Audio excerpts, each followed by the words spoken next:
Hi, for this video lecture, we want to talk about k-means clustering. So clustering is a process of grouping our observations into groups. And then what we can do with that, we can partition our data into subgroups where the groups are more similar to each other than they were overall as a whole. We also use it, we can use the grouping to define a predictive variable. And we can also use clustering for outlier detection. So let's go ahead and start talking about it. So when we talk about clustering observations, first and foremost, we're grouping our data together. Now, so far we're only going to talk about grouping numeric data together, and that's the only type that we're going to be concerned about today. We're not going to worry about grouping on ordinal or on categorical data today. Now, ordinal data looks numeric a lot of times, but in general, it doesn't work as well. You know, when we talk, if you go ahead and just apply ordinal data to the clustering algorithms and just pretend that they're numbers, it usually doesn't work as well as we would hope. There are three major ways to cluster numeric data. First one is k-means clustering, hierarchical, and then model-based clustering. K-means clustering, we take the average of a collection of points, and then the average is defined as a center, and then we look at which points are close to various centers, and then we group them together, and then we recalculate those averages, and we repeat over and over and over until we have groups that are not moving around as we go through iterations. Hierarchical clustering is the one where we make a dendrogram, a tree, where similar observations are combined together earlier than dissimilar observations. And model-based clustering is where we use the normal distribution, and we assume that we have a multivariate normal to group our data together. All right, so why do we do clustering? First and foremost, I can use clustering to partition my data into groups that are more similar to each other. So for example, if I wanted to do an ad campaign on different parts of the population that I want to hit, well, you know, some people are going to be more responsive to some advertising. Some people will be more responsive to different advertising. So what I want to do, I want to use my data to group the people together so that I can have the most effective ad campaign possible. That for one group, I'll do one ad campaign. For another group, I'll do a different ad campaign. Now, we can also use the clustering groups as label the groups and then use those labels as a categorical predictor variable. I tend to do this a lot in my own personal work, where I'll group them into two groups, and then I can define a binary vector corresponding to the two different groups. Also, clustering can detect outliers. If I see a point all by itself or really far out from its center, then that's an indication that it's an outlier, and I should go ahead and take a look and see, is there a problem with the data point? Should it be omitted? Should the values be replaced because there's an error in the data, or what should I do?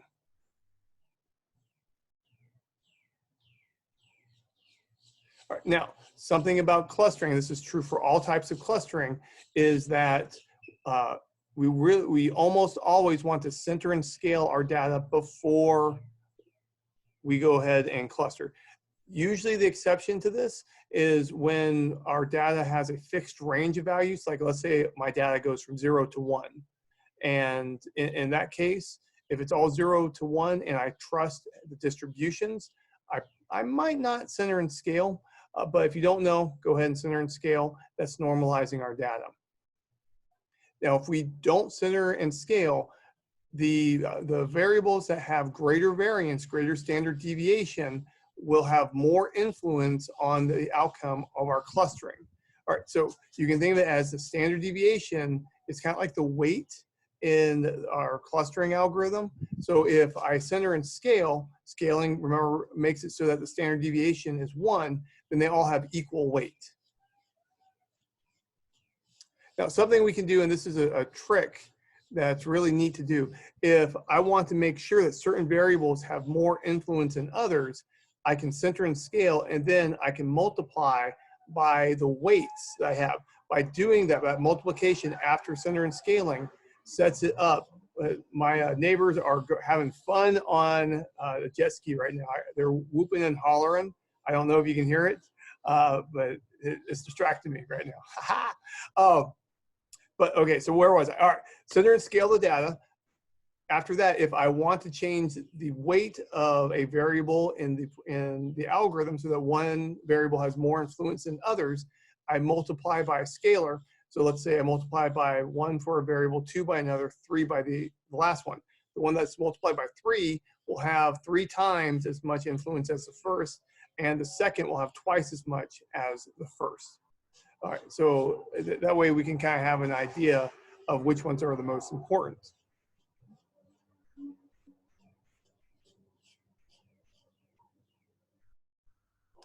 Now, if computation time is an issue, so if I'm doing like a big data project, one thing I can do, I can perform dimension reduction first on my data, then run clustering on the dimension reduced data. Now, in some situations and in some organizations, dimension reduction will not be accepted as being a valid technique. That's a problem I had when I first joined my organization. Now that I've been around for a while and people trust me, they don't question what I do. But previously, when I was first there, my first few months, people didn't trust what they didn't understand. So I had to build credibility, and now everything's good. So if I can't do dimension reduction, what I can do, I can limit to clustering on the variables that I believe are the most important using subject matter knowledge. And if I can't do that, then I can limit my clustering to the variables that have the greatest standard deviation, the greatest spread out, before I do the rescaling. That's another way to go. Now, when it comes to clustering, k-means clustering is by far the fastest. It is quick, it is fast, it is beautiful. So if you're in a big data problem, k-means clustering is probably a good way to go. Now, something about clustering. You need to, in a lot of cases, you have to, depending on the algorithm, you have to decide the number of clusters. If you don't know the number of clusters, go low. You know, that's more parsimonious if you go low on number of clusters. Now, if I want to go ahead and give things a try on a different number of clusters, I can do that, and then I can use a pseudo F statistic to compare different clusters.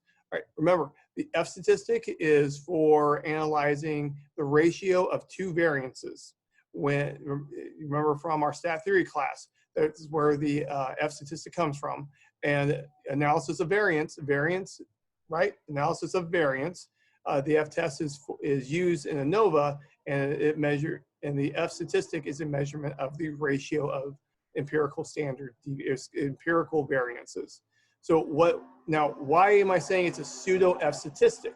It's a pseudo F statistic because we don't necessarily have the normal distribution. That means I can't trust p-values, but the ratio is still useful, and I can still use it as a guide. I just can't do hypothesis testing with it reliably. All right, so now let's focus in on k-means clustering. K-means clustering, this is the fast one. This is quick and easy. All right, so what it does, it takes a number of groups or initial centers for the groups. Then what it does, it finds for each point, where is it closest to the initial centers? Then what it does, it takes all those points, it averages all the ones that are in a group, and that's the new center. All right, so now it has new centers. It's going to go through and it's going to find which points are closest to these new centers. Now, so it's gone through and it's grouped the data twice at this point. All right, now it has a new grouping. It's going to compute the average of the new groups. Those averages are new centers. All right, so we have new centers.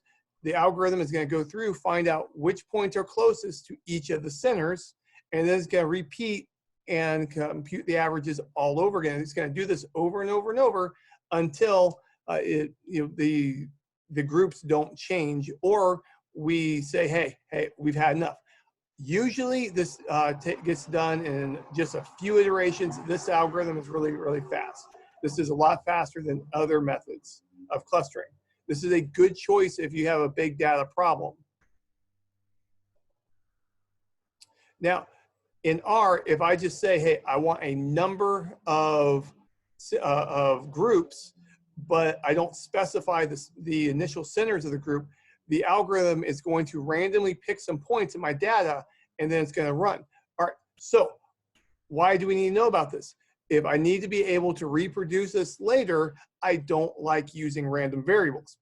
Something we can do, we can set seed so that when we have our random point selection, it will hopefully repeat. But there's something about that.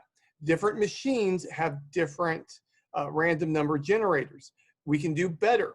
So what we can do is we can set the centers ourselves, the initial centers, and then it kicks off the algorithm that way. And that way, everything is completely 100% reproducible. There is no randomness involved at all.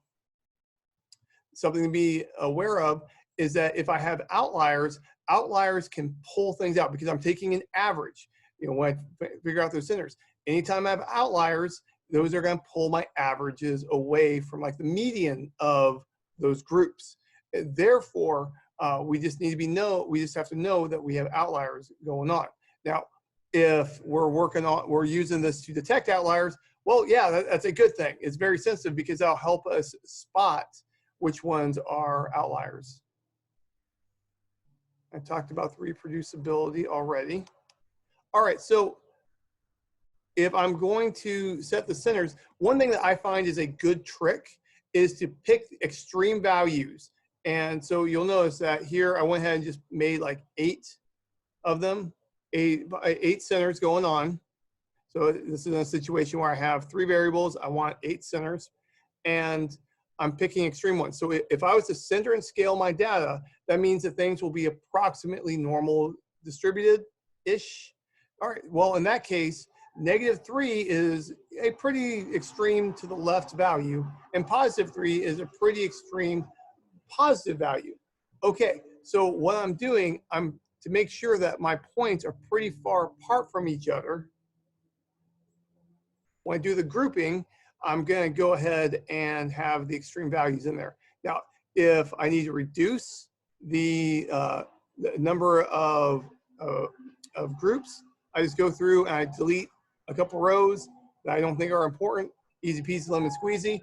The variables that I think are most important probably should be the ones that have the most variety if I reduce this down. All right, so now let's go ahead and do a case study. Let's try and make this a little bit more concrete, because our goal is not to talk about theory. Our goal is to do this. All right, what we're going to do, we're going to take the decathlon data set from the cluster-o-bar package in R. All right, so first thing I do in R, I say, hey, go ahead and get this active in my workspace. And this file is going to be in Canvas. So you can go through and you can use this, and I'll include the R Markdown file so that you can grab the code from it.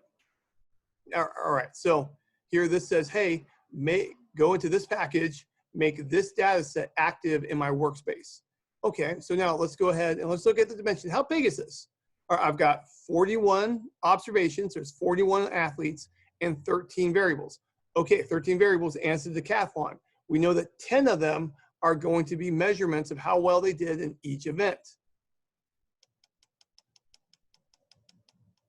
Let's go ahead and call the head command. The head command gives me the top 6 rows of a data set. The tail command gives me the bottom 10 rows of a data set. Let's take a look. What does it look like? All right, so we can see that we've got 100-meter, long jump, shot put, high jump, 400-meter, 110-meter hurdles, discus, pole vault. Okay, okay.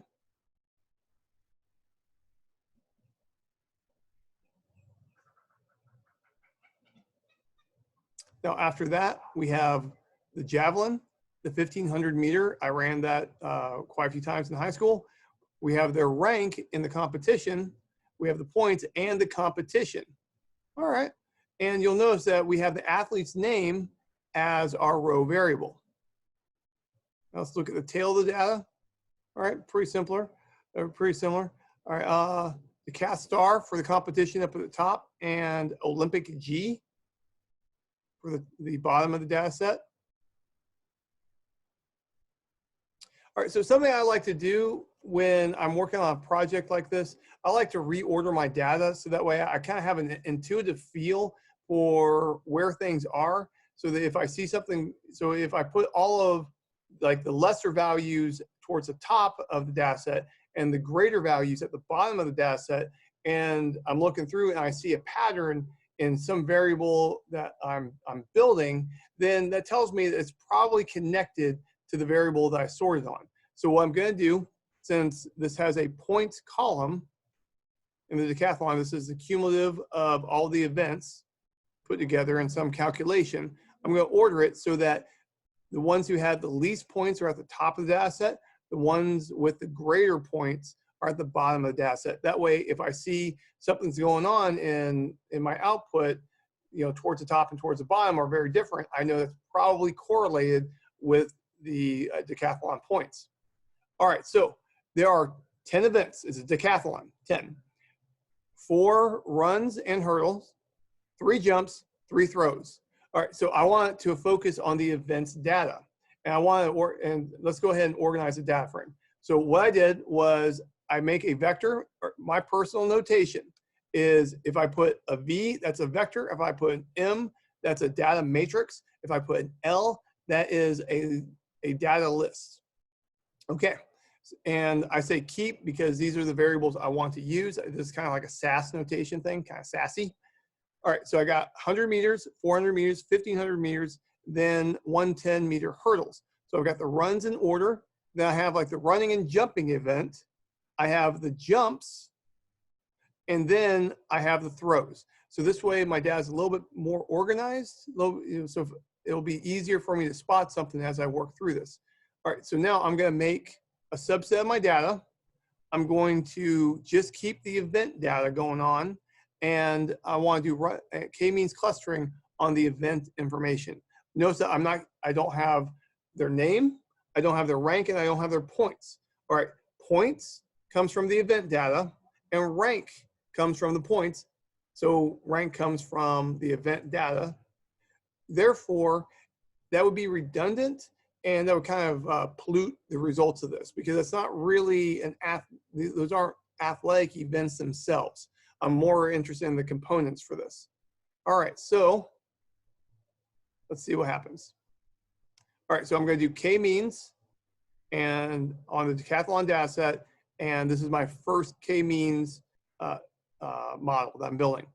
Now, something I do for my personal notation I find that works very well is when I have a function, I put my function output, I take the function's name, the data set that I put in, and then something to remind me of which one it is. Like maybe it might be a parameter I put in, it might be some feature that I did in the process, some way that's different from the others when I'm building multiple models. This way I know this is the output from a k-means applied to the decathlon data set, and this is my first run. Okay, so here x is equal to m, and I said 2 centers. All right, when I say 2, I did not give it, I said I want 2 groups, but I did not specify the initial centers. Since I don't specify the initial centers, it's going to randomly pick. This means I might have some reproducibility issues if I want to generate this again down the road. All right, so let's see what happens. Okay, so it says it takes 2 clusters. One group is size 30, one group is size 11.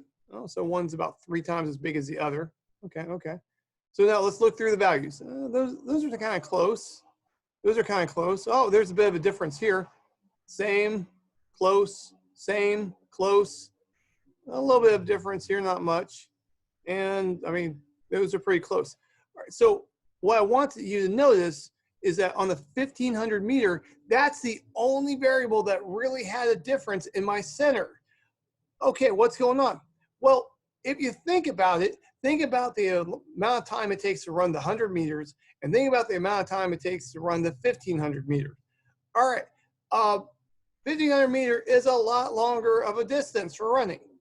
Well, what's going on is that these numbers in the data set in the 1500 meter long distance run, the numbers are so much bigger that since the data, or the algorithm is trying to get data points that are close together, the magnitude here is so much bigger that to get the distances to be smaller, it's saying, hey, basically, we're going to group on here and ignore the rest because this is so much bigger than the rest of them. Almost all the spread in the data is in this one column.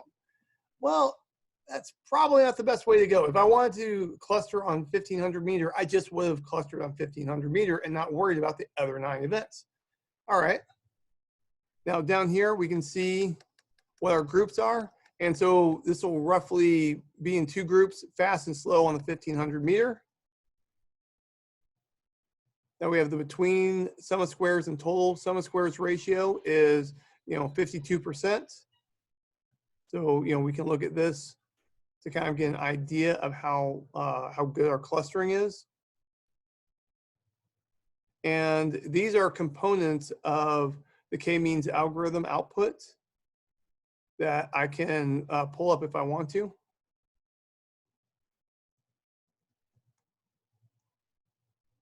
All right, so what we're going to do is we're going to center and scale our data, then rerun the k-means clustering algorithm. Okay, so the standard deviation on this one variable is so much bigger than the rest that it dominated the k-means algorithm, because k-means is trying to get points that are close together. And this one variable had so much larger of numbers that to get them closer, it basically just said this one variable is the only one that's important. Not really what we're looking for. So now let's go ahead and scroll down. Okay, so what I'm going to do, I'm going to rescale my data. So notice I take scale underscore m. So I'm applying the scale function to the m data set. And now I'm just doing k-means clustering. Okay. Let's see what happens. All right, so remember that on these events, fast is good. The smaller numbers are good. Larger numbers are bad. Here, larger numbers are good. Smaller numbers are bad. All right, so let's look through here. So here, positive, positive, small negative, positive. So this up here in the first cluster, these look like these are the people that are slower, and these people are the faster people overall. These are probably like more of sprinters. And the people here are leaning more towards long distance running. When I look over here on the jumps and the throws, we can see that we've got negative, negative, a pretty small value, negative, negative, negative. So these are going to be the people who really don't throw as well as the others who are positive, positive, a smaller positive, positive, positive, positive. All right, so our clustering has grouped them into 2 groups, basically the stronger competitors and the weaker competitors. All right, kind of interesting. So we know that group 2 is where we have the stronger competitors. If I want to see, I can go through and see who are the stronger ones. Now remember, I did sort the data by their number of points, right, previously. And we can see that we have 2 is appearing a lot more in the late rows of the data, and 1 is appearing earlier in the rows of data. All right, well, that's reassuring. That looks like I've got something good going on. But there's still a problem. If I need to reproduce these results down the road, that might be an issue. I can set the seed so that it will generate on my machine the same thing. But unfortunately, if you've got Mac and I've got Windows, or if you're using RStudio and I'm using RGUI, that may not work out. Okay, so we have a better way. And this is something that will always come up when you're doing random number generation. What I'm going to do, I'm going to set the initial centers to what I want them to be into groups that I a priori think are pretty good. So what I'm going to do is, you notice I've got 3, 3, 3, the negative 3s down the line. All right, so here are the values where smaller numbers are good and bigger numbers are good for these ones, corresponding to the order of our variables. So what we're going to do is I'm going to have The first center is going to be the V, this vector. Then it's going to be the negative of this. Then it's going to be the absolute value. And then the negative of the absolute value. So what am I doing? Anyone who goes, so I'm setting it up so that the model is prone, only prone to put the weaker competitors in the first group, stronger competitors in the second group. Now here, when I talk about absolute value, that means that here it's positive, therefore they're good at throwing. Here it's positive, that means that they suck at running. Over here, the negative will be just the opposite. They'll be fast, but they will not be as strong in the throwing events and the jumps. And I go ahead and I just name it that way just so it's easier for me to know. So here I'm saying they're weak on both, strong on both for the second cluster, weak on the running, strong on throwing, strong on running, weak on throwing. Now, something about this, the k-means algorithm may not adhere to this classification scheme. It does in this example because I already ran it. I know what's going to happen. But down the road, I need to double check to make sure that this makes sense. When the algorithm gets going, it may start picking different ways to group them together. And it's my job to figure out what are those groups, why is it doing it that way after I get my output. Now here, I go ahead and just name them, the columns, so I know which variable matches to what. Oh, and something I didn't talk about, I'm using the matrix function to make the initial centers. The data, I'm just listing these out. I'm saying that there's going to be 4 rows because I got 4 groups. And I say by row because I want V to be the first group, negative V the second group, and so on. If I don't specify this, it'll fill it in vertically instead of horizontally. All right, so let's take a look. So here, the first row is going to be like, it's going to end up being the ones who are weak in everything. Second row is going to be where they're strong in everything. Third is where they're good on the throws and the jumps. And then fourth is going to be when they're fast, but not as good at the jumps and the throws. All right, so now let's go ahead and run it.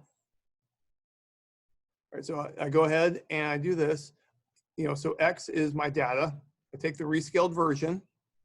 And with the initial centers, I'm specifying a matrix instead of a number this time for my centers. What it's going to do, it's going to find all the points that are closest to this first row of data. And then it's going to group those in there. And then it's going to find all the ones that are closest to the second, third, and fourth. Now, in the first group, it's going to recalculate a new center. And then for the second group, it's going to recalculate a new center. And then third group, recalculate a new center. And fourth group, recalculate the new center. Now, it's got 4 new centers. It's going to repeat this matching process of which points go to these new centers. All right, and so it's going to regroup them. To a large extent, the groups aren't going to change, but they will change a little bit. And then once the groups change, it's going to recompute the centers, and it's going to repeat this process over and over and over until the points don't move, or I've specified it in a parameter for it to stop. All right, so let's see what we get.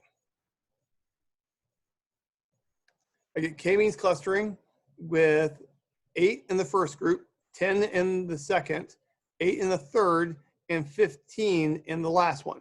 All right, so let's go ahead and take a look, see what's going on. All right, so we said that the first group is weak in all events overall. Let's see, what is our center looking like? So I can see positive, positive, smaller negative, and then positive, then a whole bunch of negatives. Yeah, that's a weaker group.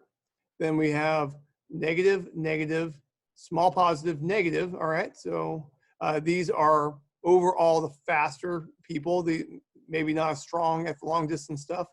And then we see positive, positive, then 1 negative value in pole vaults, then positive, positive, positive. So overall, the second group is going to be the stronger athletes. And now here we have positive, positive, positive, and then we've got mostly positive on the third group. So we can see that Here, they're slower compared to their peers, but they're stronger on the jumps and the throws. And then last but not least, I can see that I've got negative, negative, positive here, but the rest are negative. So yes, these are going to be the faster people, but weaker on the throws and the jumps. All right, that's kind of interesting. So now we have an interpretation of what our groupings are. So if I was a coach, and let's say this was my team that I was coaching, using this, like this first 8, I know that I need to work on everything with these guys. The next 10, these are my stronger athletes. And, I want to work on all events to improve them. This 8, all right, so I know that we need to work on speed with these. And here, we know that we need to work on jumps and throws.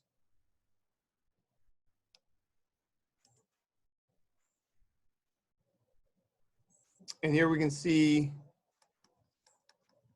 what their clusters are. And remember that earlier, those are the athletes that had fewer points. So I can see that I've got a lot of 1s coming out. So if I see 1s early and 2s late in the data, which I do, then that reassures me that I've probably got a pretty good model. Now, remember the 3s and 4s, those are the ones that are more specialized athletes, and they're going to be peppered throughout this.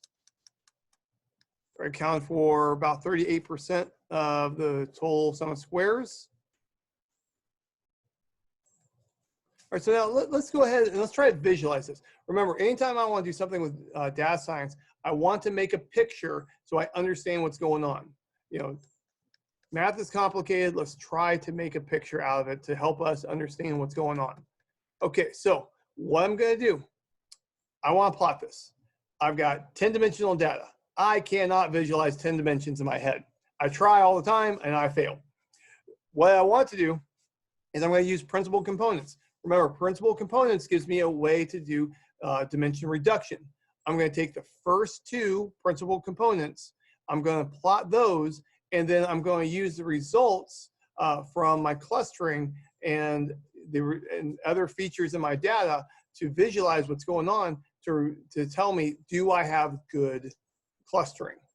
Okay, so here, the principal components, first and second, those are going to be my X and Y's on my scatter plot. I'm going to go ahead and say if the name are the row names, the athletes' names, the rank is their rank, points are their points. Now, for cluster, so realize that when I say 1, 2, 3, 4 in this, those are not actually numbers, those are just labels. So I'm changing this to a character to make sure that R does not try to make it into a number and try to convert it into something it's not. And something that is always wonky about R is that strings as factors, anytime I have a string, R likes to make it into a factor if I'm using base R. Factors is kind of a pain in the neck. They cause issues. So what we're going to do is we're going to go ahead and say false on that. And let's go ahead and get our plot. I'm using a ggplot on this.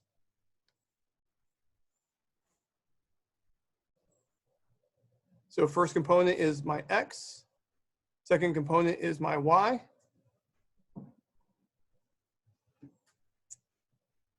I'm going to use the size of the points, or so the size of the points are going to be the number of points they have. The color is going to correspond to the cluster that the athlete falls into. And we're going to fill in, that's another coloring variable. We're going to label it with names. I'm going to group them by cluster.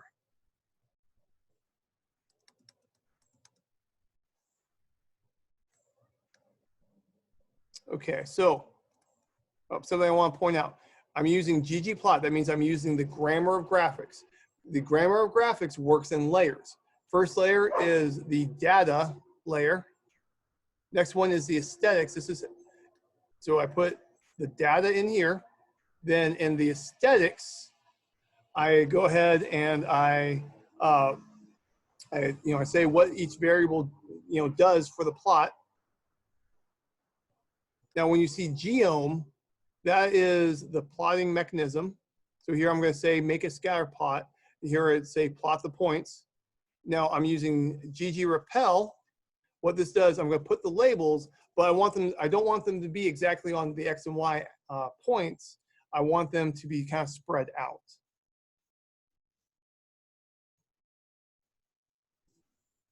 And yeah, the repel kind of prevents them from overlapping. And I'm going to put in a title, scatter plot of decathlon principal components, color corresponds to k-means cluster. Now, the default theme in ggplot, a lot of people hate, I don't know why, but I've had a lot of people say they don't like it. All right, well, what am I going to do? I'm going to go with the black and white theme because I like that more. And I put the legend up top just to kind of give a little bit more breathing room laterally. All right, let's see what we got.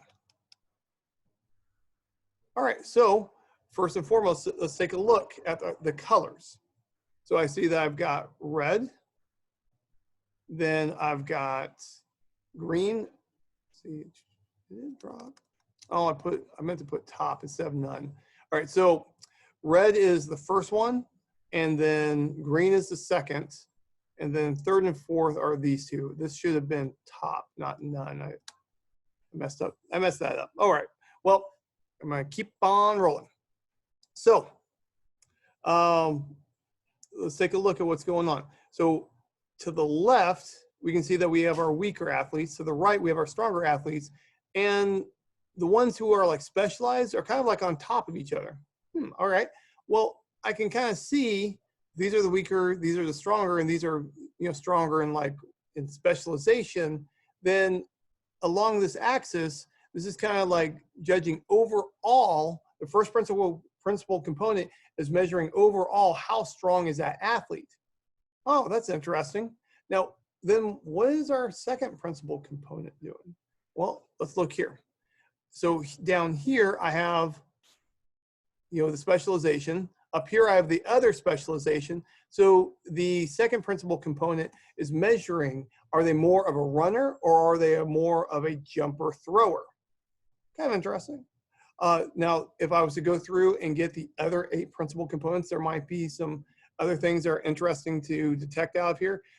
Usually going past the third principal component doesn't give you much informative information unless you're doing very specialized factor analysis, but I think we're pretty good with this.